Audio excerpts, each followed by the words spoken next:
ব্রাহ্মণবাড়িয়ায় সেনা অভিযানে অস্ত্রসহ মাদক ব্যবসায়ী গ্রেফতার। ব্রাহ্মণবাড়িয়ায় নগদ টাকা, মাদক ও দেশীয় অস্ত্রসহ সুমন মিয়া নামের এক মাদক ব্যবসায়ীকে আটক করেছে বাংলাদেশ সেনাবাহিনীর একটি দল। শনিবার সন্ধ্যায় গোপন তথ্যের ভিত্তিতে সদর উপজেলার খাঁটিহাতা মধ্যপাড়া এলাকা থেকে আশুগঞ্জ আর্মি ক্যাম্পের একটি দল তাকে আটক করে। অভিযানে নেতৃত্ব দেন ক্যাম্পের অধিনায়ক মেজর ইমতিয়াজ মাহমুদ খান।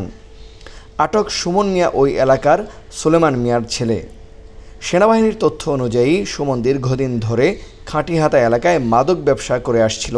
গোপন সংবাদের ভিত্তিতে সেনা সদস্যরা তার বাড়িতে অভিযান পরিচালনা করে। অভিযানে তার কাছ থেকে নগদ 6,63,410 টাকা, 1,050 পিস ইয়াবা, 22 বোতল স্কাফ সিরাপ, 10 গ্রাম গাঁজা, 6টি দেশীয় অস্ত্র ও 3টি মোবাইল ফোন জব্দ করে। উদ্ধার মাদক ও টাকাসহ তাকে ব্রাহ্মণবাড়িয়ার সদর মডেল থানায় হস্তান্তর করা হয়েছে। সেনাবাহিনী জানিয়েছে, মাদক ও অস্ত্রের মতো অবৈধ কার্যক্রমের বিরুদ্ধে তাদের অভিযান অব্যাহত থাকবে।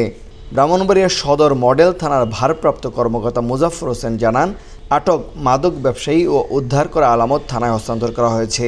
এ ঘটনায় আইনানুগ ব্যবস্থা গ্রহণের প্রস্তুতি চলছে।